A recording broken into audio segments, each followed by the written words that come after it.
So hello dear students, कैसे हो? आपकी पढ़ाई बहुत अच्छी चल रही है। तो इस वीडियो में हम जो भी चैप्टर नंबर 15 है क्लास 10 साइंस का, उसका हम एक्सप्लेनेशन करने वाला है। जो भी क्वेश्चंस होंगे उसका, जिसमें हम 1 मार्क्स और 2 मार्क्स के जो भी क्वेश्चन होंगे उसको कवर करने की कोशिश करेंगे। तो आइए वीडियो को स्टार्ट करते हैं बिना टाइम वेस्ट किए। तो विद क्वेश्चन 1, हमारा give an example each of the natural and artificial ecosystem. तो हमारा इकोसिस्टम जो होता है वो एक नेचुरल भी होता है एंड आर्टिफिशियल भी होता है। तो आपको नेचुरल इकोसिस्टम का एक एग्जांपल देना है एंड आर्टिफिशियल इकोसिस्टम का कोई एग्जांपल देना है। एंड व्हाट इज इकोसिस्टम, ये आपको कमेंट सेक्शन में आपको जाके जरूर बताना है, ताकि जो बच्चों को नहीं पता हुआ जाके वहाँ से देख लेंगे। तो यहाँ हो जाता है नेचुरल इकोसिस्टम, हो जाता है फॉरेस्ट और पॉन्ड। जो भी फॉरेस्ट एंड पॉन्ड होता है, तालाब एंड जो फॉरेस्ट होता है, ये नेचर द्वारा बनाए होते हैं जिसमें लाइफ एग्जिस्ट करती है।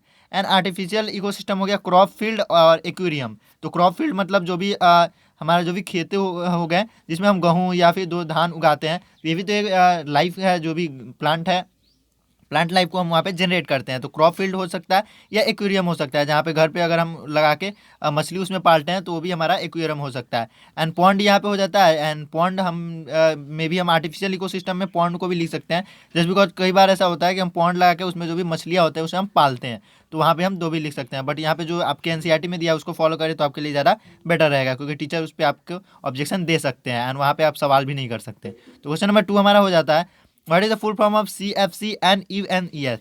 तो यूएनईपी का आपको CFCS का बताना है। तो क्लोरोफ्लोरोकार्बन, जो हमने बहुत पहले ही ओजोन डिप्लीशन के टाइम हमने इस चीज़ को डिस्कस किया हुआ था। तो क्लोरोफ्लोरोकार्बन CFC का मतलब होता है, ये यहाँ पे S भी लगा दिया जाता है, तो दोनों वहाँ पे चलता है। तो CFCS का क्लोरोफ्लोरोकार्बन एंड यूएनईपी का होता है यूनाइटेड नेशन इन्वायरमेंटल प्रोग्राम, जो हमारे यूनाइटेड नेशन द्वारा सभी देशों के संयुक्त द्वारा चलाई गई है, उसका हम यूएनईपी बोलते हैं।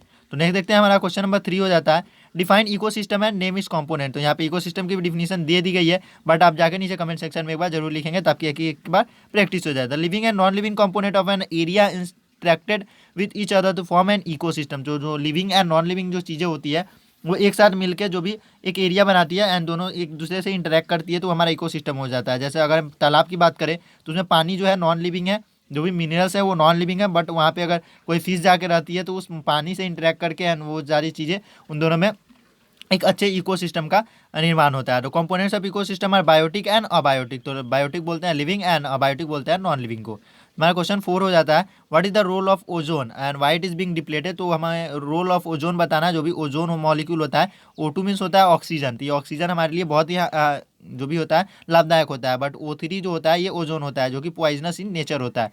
तो अगर हम स्ट्रक्चर की बात करें तो ये ऐसे ओजोन लेयर का ये स्ट्रक्चर होता है। आपको अभी तो नहीं पढ़ना है, बट आगे आपको जाकर मिलेगा। जो ऑक्सीजन होता है ये ऐसे बॉन्डिंग करता है, बट यहीं पे अगर एक ऑक्सीजन जो होता है ये ऐसे आके मिल जाता है, तो यहाँ पे ये बहुत ही डेंजरस होता है। जो हमारे जो भी अपर लेयर ऑफ एटमॉस्फेयर होता है उसमें पाया जाता है। तो इसका डिप्लीशन का भी कारण बताना है। हालांकि ये बहुत ही हानिकारक होता है, बट ये जो यूवी रेज होती है उसको वहाँ पे रोक कर रखता है, इसलिए हमारे लिए ये फायदेमंद होता है। तो ozone protect us from harmful UV radiation, it being depleted due to the excess use of chlorofluorocarbon. CFCS के ज़्यादा यूज होने से होता है। तो CFC कहाँ कहाँ पाए जाते हैं? CFC हमारे रेफ्रिजरेटर में पाए जाते हैं। इसको आप देख लेंगे, रेफ्रिजरेटर में कूलर या जो भी कूलिंग एलिमेंट होते हैं उसमें पाए जाते हैं। बट अभी जो भी कंपनीज है उसके ऊपर बैन लगा दिया गया है, CFCS का आप यूज़ नहीं कर सकते हैं ज़्यादा मात्रा में। तो नेक्स्ट क्वेश्चन हमारा हो जाता है question number 5, what is the 10% law. तो हमारा 10% क्या लॉ होता है? The 10% law that only 10% of the energy available at a trophic level is transfer to the next trophic level. तो अगर यहाँ पे 100 जूल एनर्जी है, तो अगले जो होगा, अगले जो ट्रॉपिक लेवल होगा उसमें कितना जाएगा? 10 जूल ही जाएगा। तो ये आपके एक सिंपल कैलकुलेशन इस चैप्टर में दी जाती है, बहुत बार दे दिया जाता है। कोई लाइन है उसके ऊपर अगर 100 जूल एनर्जी है या फिर जो भी ऐसे करके दे दिया जाता है, तो जो भी प्लांट होगा या हिरन होगा उसमें कैसे जाएगा, ये सारी कैलकुलेशन सिंपल होती है। तो आप उसको एक बार प्रैक्टिस जरूर कर लेंगे, आपके क्वेश्चन सेट में वहाँ पे दे दी जाएगी। List to advantage and decomposer of the environment. आपको इन्वायरमेंट के 2 एडवांटेजेस बताने हैं जो डिकम्पोजर हैं।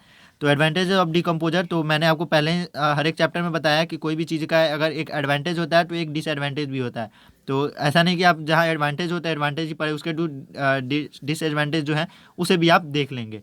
तो अगर आपको यहाँ पे एडवांटेज दे दिया जा रहा है, बट डिसएडवांटेज जो है आप नीचे कमेंट सेक्शन में जाके एक दो लिखने की कोशिश जरूर करेंगे, क्योंकि कोशिश करने से आप में इम्प्रूवमेंट आएगी। दे रिप्लेनिश द सॉइल न्यूट्रिएंट्स। तो जो भी सॉइल का न्यूट्रिएंट्स होते हैं वो डिकम्पोजर क्या करते हैं? रिप्लेनिश कर देते हैं, मतलब फिर से रिस्टोर कर देते हैं। यहाँ पे रिस्टोर भी आप लिख सकते हैं। They help to clean environment by degrading the dead remains of the plant and animal. तो वो क्या करते हैं, हमारे जो भी dead remains of plant and animal होते हैं उसको डिग्रेड कर देते हैं, मतलब उसको जो भी गला देते हैं, सड़ा देते हैं, एंड हमारा जो भी इन्वायरमेंट होता है वो क्लीन हो जाता है। हालांकि सड़ने पे जो बदबू आ रही है तो आप बोल रहे होंगे इन्वायरमेंट को गंदा करते हैं, ऐसा कुछ नहीं है। कोई भी चीज़ अगर डिकम्पोज होती है उसमें कीड़े पड़ते हैं, एंड वो कीड़े क्या करते हैं, उससे धीरे धीरे खा के एंड उससे जो भी एनर्जी या जो गैसेज होता है वो रिलीज कर देते हैं, एंड वो चीज़ें एकदम मिट्टी प्योर फॉर्म में आ जाती है। तो क्वेश्चन नंबर 7 देखते हैं हमारा, what is the ultimate source of energy in an ecosystem, why processes help to trap the energy in producer. तो sun is the ultimate source of energy in ecosystem, क्योंकि earth हमारा है, अर्थ में तो कोई भी एनर्जी अगर यहाँ पे 10 जूल है तो वो एक फॉर्म से दूसरी फॉर्म में ट्रैवल करती रहती है। इसका मतलब अर्थ की एनर्जी अर्थ के पास ही लिमिटेड है, बट हमारे अर्थ को बाहर से कहाँ से एनर्जी मिल रही है, वो है सन। तो सन ही एक ऐसा स्रोत है जिसको हमें एनर्जी जहाँ से हमें मिल रही है। ऐसा नहीं है कि हम खाना खा रहे हैं तो हमें एनर्जी वहाँ पे जनरेट कर रहे हैं, बस हम जो फूड की एनर्जी है उसको हम फूड खाना में बदल रहे हैं। बट जो प्लांट है वो फूड में एनर्जी कहाँ से लाएगा, वो या तो जो भी एटमॉस्फेयर होगा वहाँ से यूज़ किया होगा, बट बहुत सारी एनर्जी उसने प्लांट से भी जो भी प्लांट ने क्या किया है, सोलर एनर्जी से भी बहुत सारी एनर्जी ली हुई है। तो यहाँ पे अल्टीमेट सोर्स ऑफ एनर्जी हमारा सन हो जाता है।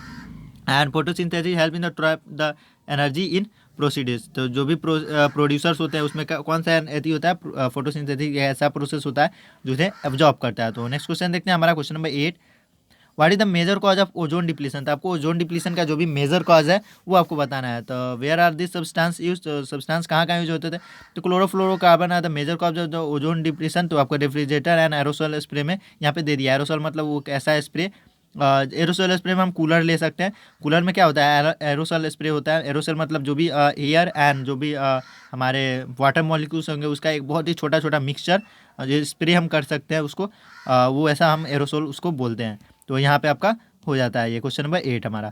तो मैं आपको बता दूं बच्चों, हमारे चैनल पे जाते हैं तो अभी वीडियो खत्म नहीं हुआ है, मैं बता देता हूँ 1 to 16 तक के जितने भी हमारे एमसीक्यू या फिर जो भी सब्जेक्टिव या फिर ऑब्जेक्टिव या जो भी जैसे भी क्वेश्चन है हमने प्लेलिस्ट बना बना के सारे चैप्टर्स के डाल दिए, तो वहाँ से जाकर आप प्रैक्टिस कर सकते हैं। तो नेक्स्ट क्वेश्चन देखते हैं हमारा, question number 9, why should biodegradable and non biodegradable wastage to be discarded in 2 separate dustbin. तो जो भी बायोडिग्रेडेबल एंड नॉन बायोडिग्रेडेबल को अलग अलग डस्टबिन में, जैसे आपने देखा होगा एक ब्लू एंड एक रेड डस्टबिन भी आपके एरिया में आता होगा, तो ऐसा क्यों किया जाता है। तो biodegradable and non biodegradable waste should be discarded in 2 separate dustbin as it make it easier to recycle and recycle waste, this will also save time and energy. तो अलग अलग डस्टबिन में रखने से ये फ़ायदा होता है कि अगर कोई चीज़ रिसाइकलेबल है तो उसको हम रिसाइकलेबल कर लेंगे, एंड जो चीज़ नहीं है उसे हम डायरेक्ट उसको जहाँ है उसको अच्छे से ठिकाने लगा देंगे उसको।